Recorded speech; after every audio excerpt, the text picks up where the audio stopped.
I started my new job last week, working guard duty at a remote military base. It was surrounded by dense woods and old watchtowers. The stars shined bright, but the place felt too quiet. I was used to hard work as a mechanic, but nothing could prepare me for what happened on my first night. I walked the perimeter fence. I felt the cold metal under my hand.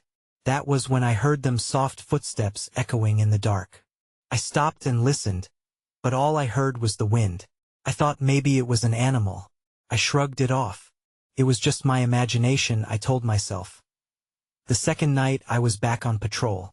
The footsteps returned, but they felt closer this time. My heart raced. I pulled my jacket tighter around me. I thought I heard whispers, but I couldn't understand the words. I glanced at another guard, Jake. He looked tense. "Did you hear those footsteps again?" I asked.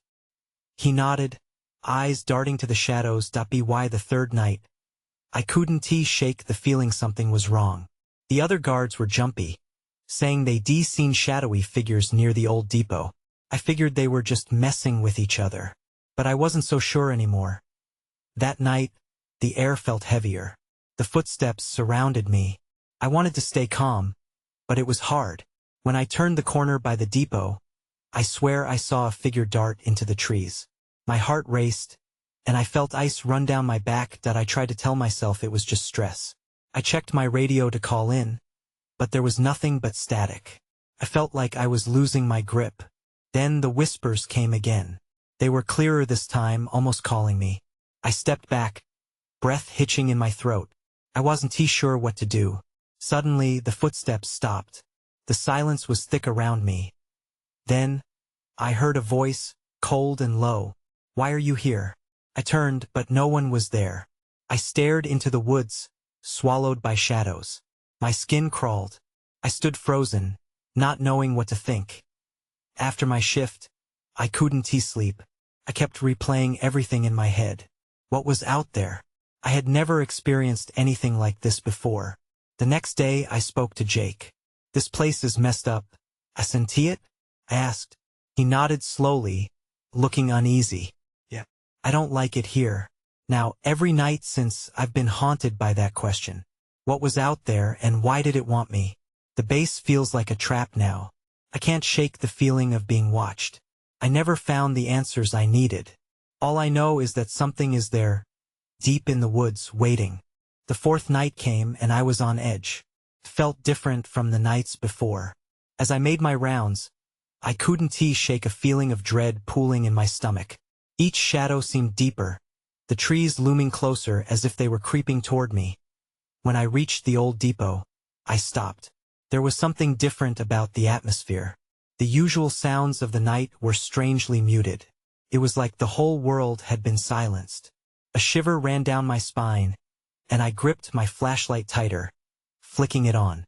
The beam cut through the darkness, revealing the crumbling walls and debris scattered around. That's when I saw it that a dark figure stood by the edge of the trees. It was hard to make out any details, just a silhouette against the night sky. Heart pounding, I called out, "Is someone there?" No answer. Just the whispering wind in the branches. I took a cautious step forward, trying to get a better look. But as soon as I moved, the figure vanished into the woods. I felt a mix of fear and frustration. "This isn't funny," I yelled, half hoping it was one of the other guards playing a prank. But deep down, I knew it wasn't. As I approached the spot where I had seen the figure, I noticed something on the ground. I picked it up, holding it up to my flashlight. It was a small, tarnished metal tag. The letters were hard to read, but I could make out a name, K. Reynolds. My mind raced. Who was K. Reynolds?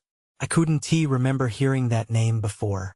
I turned it over, hoping for more clues, but it was blank on the other side. Just a piece of metal that didn't belong there. Suddenly, the footsteps began again, surrounding me. This time, they weren't distant. They were right at my heels. Panic surged through me. I turned, shining my light into the darkness, but I saw nothing. Just the trees closing in, their branches like gnarled fingers reaching out. Instinct kicked in. I ran back to the main building, clutching the tag in my pocket. My breath came in sharp gasps, and my legs felt like lead. The whispers had returned, more insistent now. "Come closer," I burst through the door and slammed it shut, locking it behind me. I leaned against the cold steel, trying to catch my breath. I could still hear the whispers, echoing faintly in my mind. For a moment, I just stood there, heart racing. And then I realized I was not alone anymore. Jake was standing by the window, staring out into the dark. "Did you hear that?" he whispered, looking more pale than usual. I nodded, my throat dry. "Something out there." But the look on his face told me he wasn't just talking about the footsteps. Something was coming, and I could feel it waiting on the other side of that door. I took a moment to gather myself. Jake's wide eyes reflected a mixture of fear and confusion. I felt the weight of the tag in my pocket, its cold metal digging into my skin. "We need to check the perimeter," I finally said, my voice barely above a whisper. I didn't really believe that, though. I wanted nothing more than to stay inside, lock every door, and wait for dawn. "Are you crazy?" Jake shot back, his voice shaky. "We just heard something and you want to go out there?" I shrugged. "We can't stay here. Whatever it is, it might come here next." The thought sent a fresh wave of dread slithering through me. I started to pace. The previous nights of eerie sounds suddenly seemed trivial compared to the figure I'd seen. "Fine," Jake relented, his bravado wearing thin. He grabbed his own flashlight and moved closer. "But we stick together." As we stepped outside, the air felt thick, almost electric. The darkness pressed in on us. I flashed my light toward the trees again, half expecting to see that figure standing there, mocking us. But everything was still. The whispers seemed to have retreated, leaving a hollow silence. "Let us move," I said, trying to act calm while my heart raced. We walked slowly, scanning the area. I felt more vulnerable than I had in years. Jake shifted nervously beside me, his flashlight beam darting from shadow to shadow. There was stubbornness in his stance, but I could tell he was fighting fear. We reached the old depot again, the beams of our flashlights illuminating the crumbling wall that loomed over us. "Nothing," Jake whispered. "I don't like this." I didn't either. I stepped closer to the edge of the woods, peering into the dense thicket. "Did you hear that?" I asked suddenly. A faint rustling, like fabric brushing against the tree branches. Jake shifted uneasily. "It's probably just the wind." I didn't believe him. No, that was different. As if in response, a louder noise erupted from the darkness, like something heavy crashing to the ground. The sound echoed ominously. I felt my stomach drop as I turned to shine my flashlight in the direction of the noise. Another rustle sounded, closer now. "Let us get back," Jake urged, and the tremor in his voice was enough to make my pulse quicken. Before we turned, a faint glimmer caught my eye beneath a bush. I crouched down, curiosity getting the better of me. I reached under the leaves and pulled out another metal tag, similar to the one I had found earlier. "Jake, look!" I held it up, but the light wasn't bright enough to see any details. That when everything went dark. The flashlight flickered and died, plunging us into deep, suffocating blackness. I felt the ground shift beneath my feet, and a cold breeze swept through the space, carrying with it a dreadful silence. "Did you turn it off?" Jake asked, panic edging his voice. "No," I said, but before I could react or find the batteries, I heard its soft, persistent footsteps behind us. Someone or something was coming for us. My heart pounded as I strained to hear the footsteps behind us. They were slow but deliberate, like someone was savoring every moment of our fear. Jake's breathing quickened beside me, and I could feel the tension radiating off him. "Do you think he whispered, but I didn't let him finish. I grabbed his wrist and pulled him toward the old depot. We were still exposed out here. We needed cover. We stumbled through the darkness, the air heavy and still. I felt blind without the flashlight, every sound amplified. A twig cracked underfoot, and both of us stopped, our breaths hitching in our throats. I cursed the dead flashlight in my hand. "Maybe we should just call for help," Jake suggested, trying to sound brave. But we both knew there wasn't anyone around to hear us. This place was too isolated, too far from civilization. A chill crawled up my spine. Then we heard it again, the footsteps. Closer now. They were followed by a low, guttural sound that sent a jolt of terror straight through me. It was like breathing, but not human. More like an animal, maybe. Panicking, I glanced at Jake. "We need to get inside," I said, my voice trembling. He nodded, and we hurried toward the depot door, pushing it open, the creaking hinges echoing like an alarm in the night. The gloom inside enveloped us, the shadows shifting like they were alive. I fumbled for the latch, closing it behind us, and breathed a shaky sigh of relief. "We can hide here until morning," I whispered, trying to convince myself more than Jake. "Where's your phone?" he asked, and I cursed again. "It's dead," I admitted. "I didn't think ID needed out here." "What do we do now?" he asked, his voice a mixture of fear and desperation. I scanned the darkened room, catching the outline of old crates and rusted machinery. I needed something to defend ourselves, just in case. "Let us look around. Maybe there's something we can use." We moved deeper into the darkness, the flashlight useless but my heart racing with adrenaline and dread. As I searched, my fingers brushed against hard metal, and I pulled it out, a crowbar. It wasn't much, but it would have to do. Just as I turned to show it to Jake, I heard that sound again. The footsteps were back, right outside the door. "Did you hear it?" Jake's voice cracked with fear. I nodded, my heart racing. The steps stopped, too close for comfort. A shadow flickered under the door, and I felt a cold dread settle into my bones. Someone or something was out there, and it knew we were inside. That S when I saw it. A dark shape loomed just beyond the door, tall and unyielding. My breath caught in my throat as it leaned in, and I could see the outline of a face, a featureless mask, almost like a helmet, gleaming in the darkness. "Run!"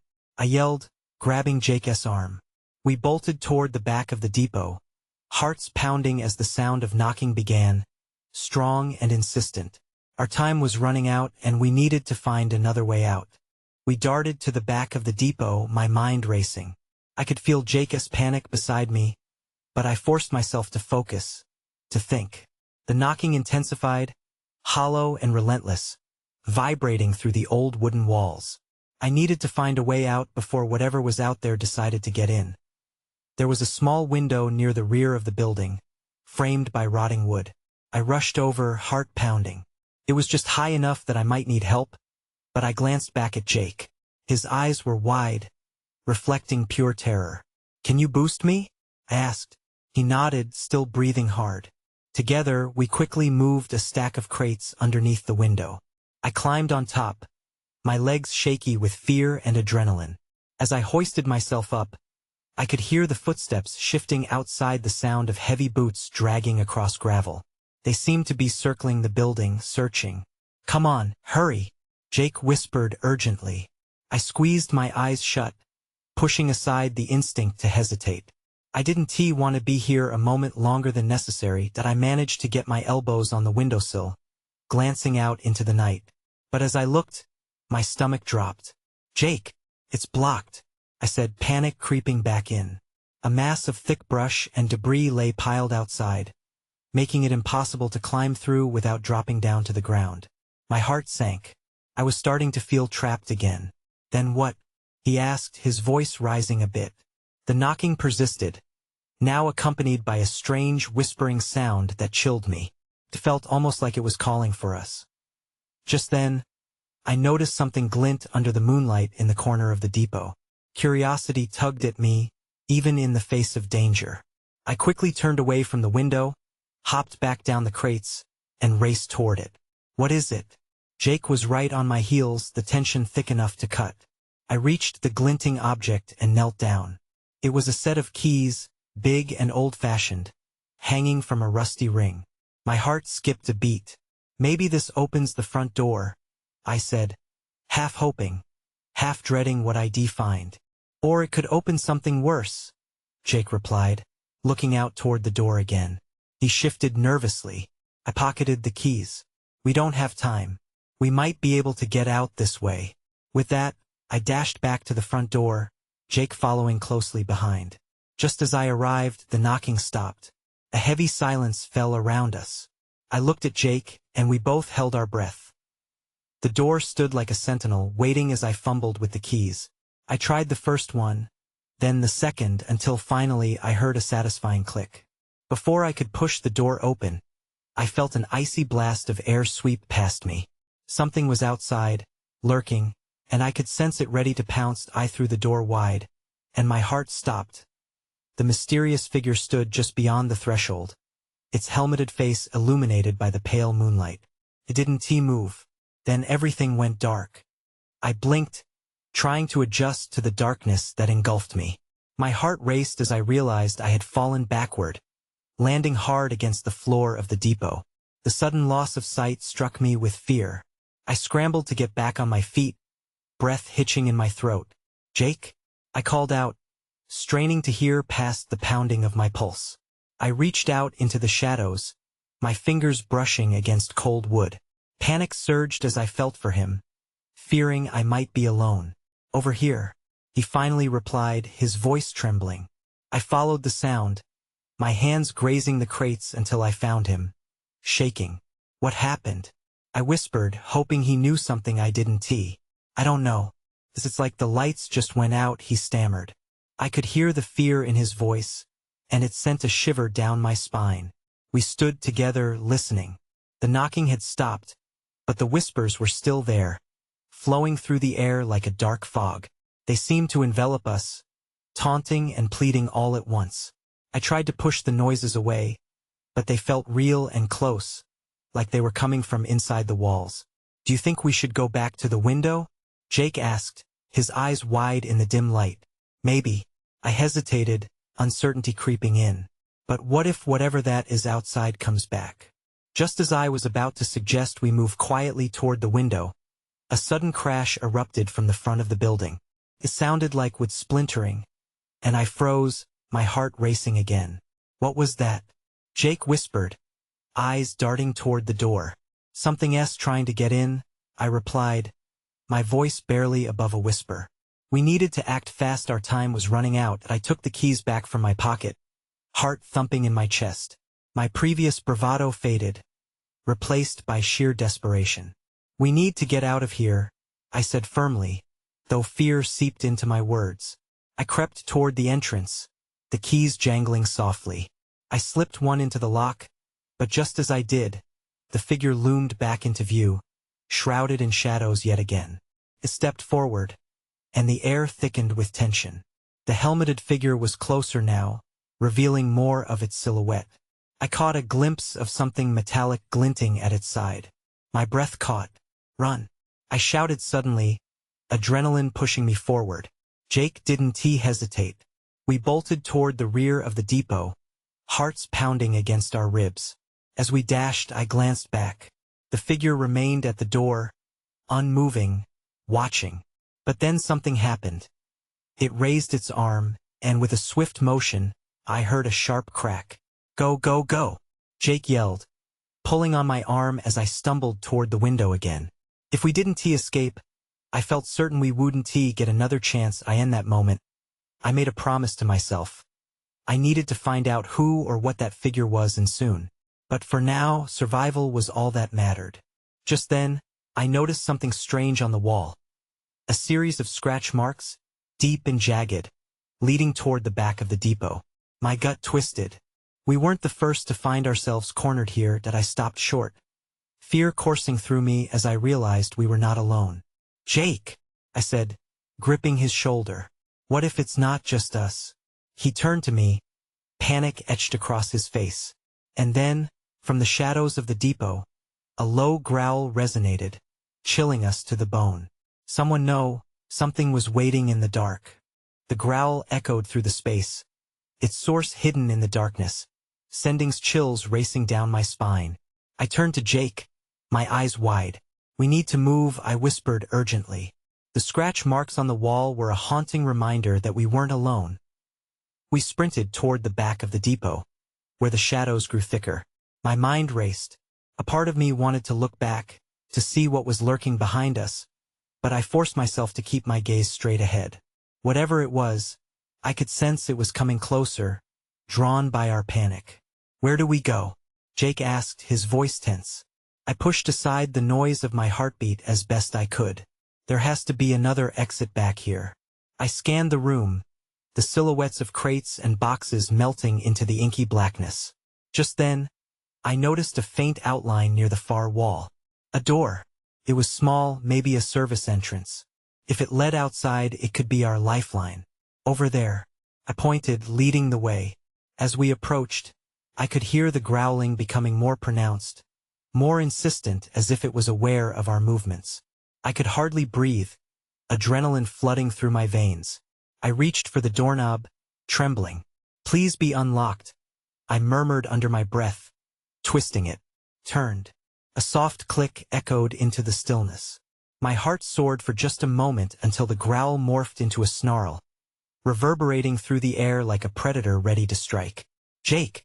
I shrieked. I swung open the door, and a wave of cool air greeted us. Without waiting for him, I plunged through, pulling him along. Once outside, I stopped to catch my breath, the contrast of the moonlit night striking dramatically after the oppressive dark of the depot. But there was no time.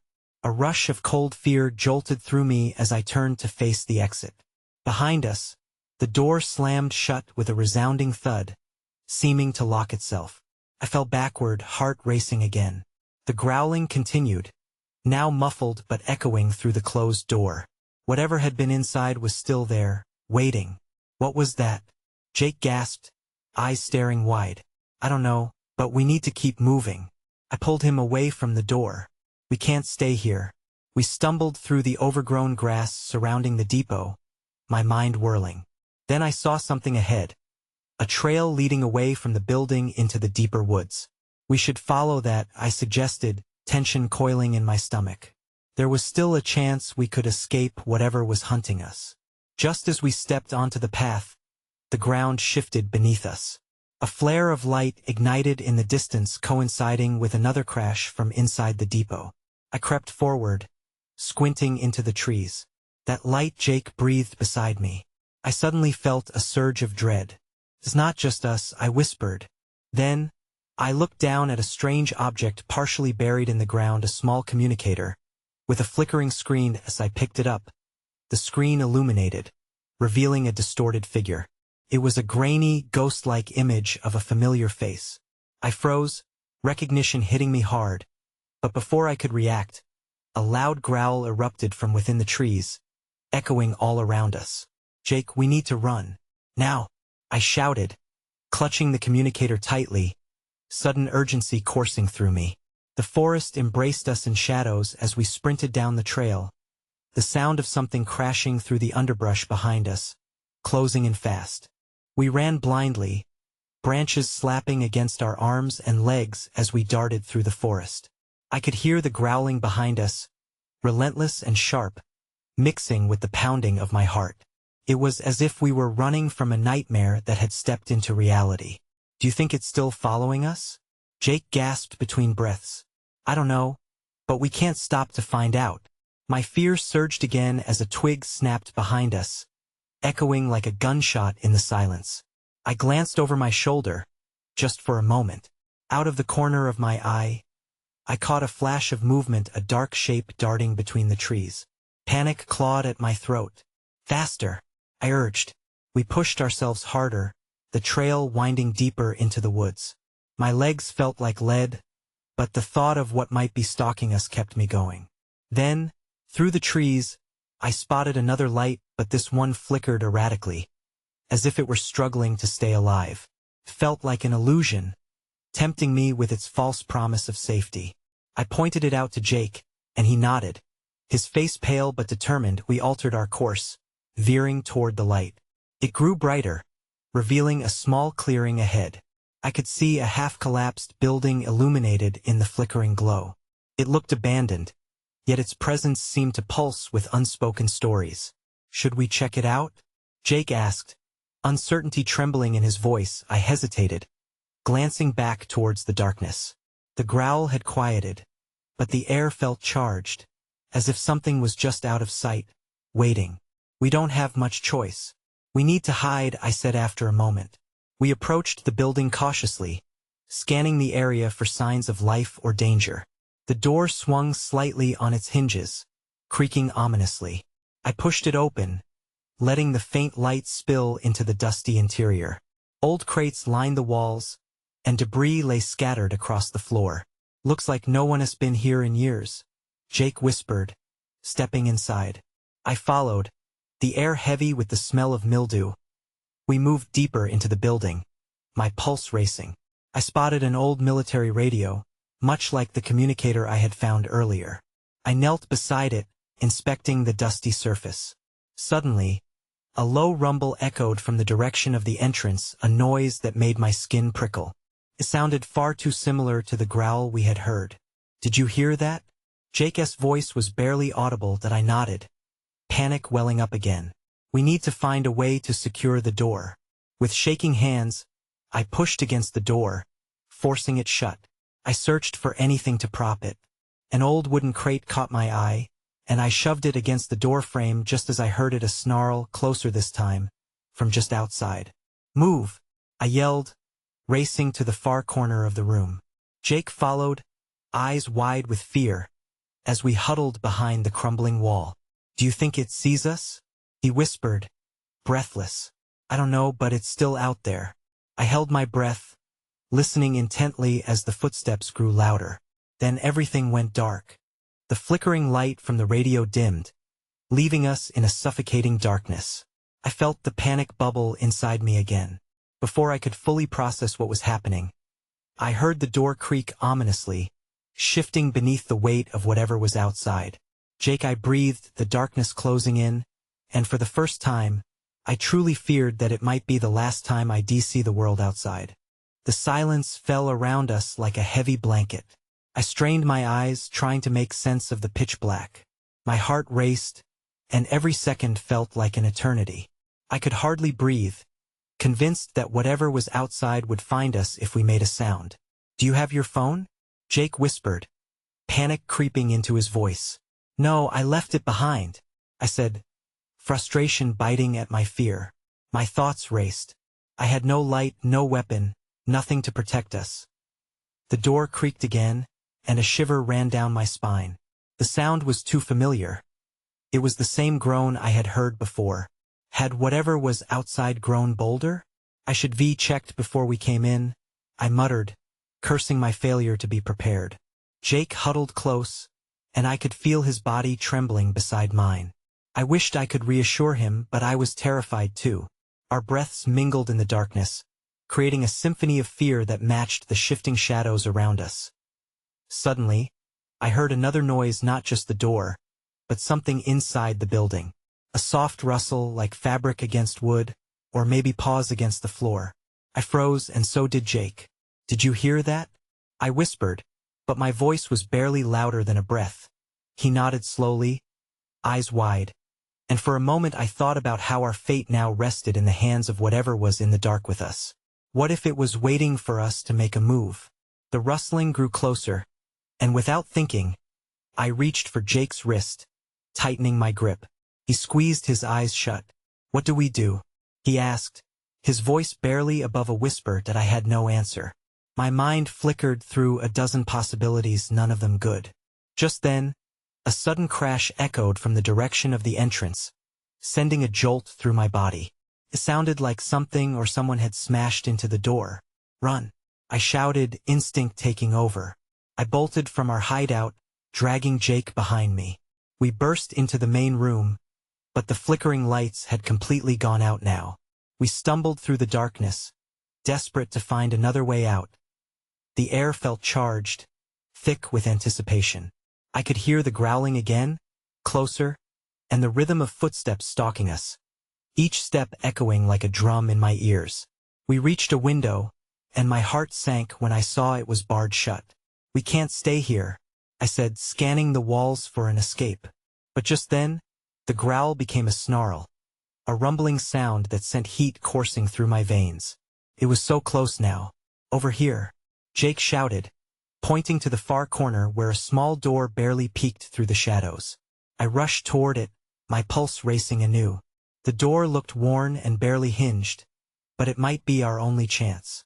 With a hard push, It creaked open, revealing a narrow passageway that led into darkness. Felt like a portal into the unknown. Should we? Jake's voice was steady, but I could tell he was frightened too. We have to, I urged, shoving him gently, desperation fueling my movements. As we slipped into the passage, I heard the sounds of slashing claws against the wood. Whatever was in the building with us had found its way in. Go, I whispered fiercely, shoving Jake forward as everything around us trembled with the chaos of the unknown. In that moment, all I could think was, what was hunting us? And would we make it out alive? I pushed Jake ahead of me into the dark passageway, our breaths mingling with the foreboding silence that enveloped us. The faint light from behind us flickered, then dimmed, and I felt a rush of dread. Whatever was pursuing us was relentless. It was only a matter of time before it caught up. The narrow passage smelled stale, filled with the scent of mold and damp earth. I could hear Jake's hurried footsteps echo softly against the cold stone walls. What if it finds us? He whispered, his voice trembling. I tried to respond, but my throat felt dry, and fear constricted my words. Instead, I pressed on, deep into the darkness. Stay close, I managed to mumble, and as I moved forward, I struggled to keep the panic at bay. The passage twisted and turned, forcing us into a clinging blackness that consumed any hope or light. I fumbled through the dark, my fingers brushing against the rough walls, desperate for some sign of escape. My heart raced as I imagined the creature closing in behind us. Every sound echoed like a warning bell, but the urgency to keep moving propelled us forward. We couldn't afford to stop. I could feel the cool air on my skin shift, almost as though something unseen was watching us. Then, an unsettling noise broke the stillness, a dragging sound, like something heavy being pulled closer. Did you hear that? Jake's voice quivered. Before I could respond, the sound morphed into a low growl that seemed to resonate from the walls themselves. Chilled me to the bone. We need to hurry, I urged, picking up my pace.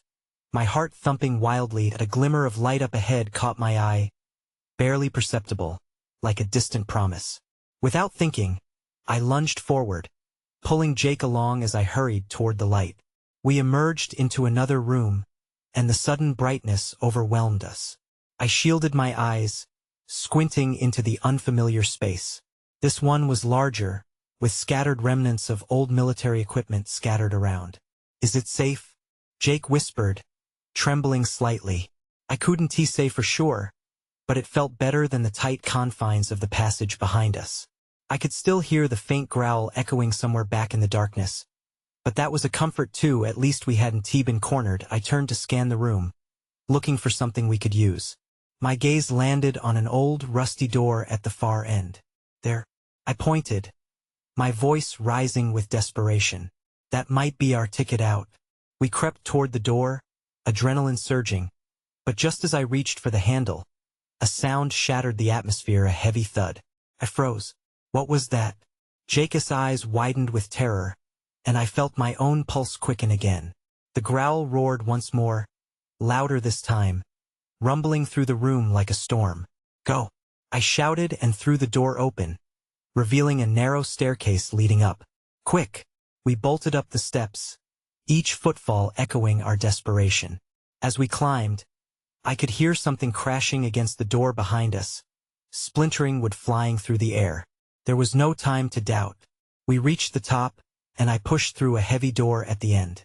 Creaked ominously, and I hardly dared to look back. The growling had transformed into a furious snarl, shaking the foundation of the building, bursting into what seemed like a supply room full of old crates and equipment. I finally grasped the reality of our escape. It was a fleeting hope. I started. But then I heard the unmistakable sound of heavy footfalls descending the staircase behind us. Anything! Jake yelled, panic in his voice. I turned to find a way out, but the only option was to push through another door, which led into darkness. I hesitated, but instinct screamed for us to flee. I grabbed Jake's arm. This way. We ran into the void, stumbling through what felt like a narrow corridor. As we pressed deeper, the air chilled, and the sound of scratching claws pursued us, a relentless reminder of the creature hunting us. Suddenly, we emerged into an open space, the moonlight painting the room in sharp contrasts. The damp ground was littered with shards of glass and fallen branches. I twisted around, bracing myself for whatever came through that door, but it didn't follow. What happens now? Jake's voice was shaking again as we caught our breath, the moonlight offering a momentary reprieve. I looked around, realizing we were now outside the building. The woods loomed around us, dark and mysterious, the night feeling both familiar and alien. We need to make it to the road, I murmured, scanning the treeline. We can't stay here.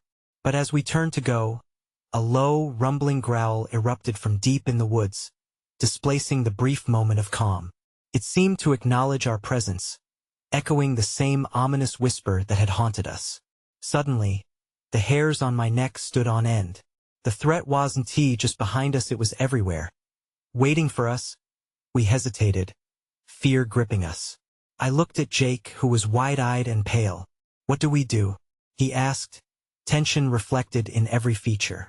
I don't know, I admitted, dread settling over me. But we have to keep moving. As we stepped away from the safety of the building, I couldn't shake the feeling that whatever had stalked us wasn't far behind. We walked cautiously beneath the trees, the night feeling alive in ways I hadn't noticed before. The answers we sought danced just out of reach, wrapped in the shadows, and the truth remained elusive. What were we running from? What haunted this place? The questions tangled in my mind like the dense branches overhead. With each step, I wondered if we would ever escape that enigmatic creature or these woods. My heart told me we would find a way out, but the fear of the unknown took root, binding us in an unsettling clarity. Sometimes the darkness didn't seek to reveal its secrets. Sometimes it simply wanted to keep them forever.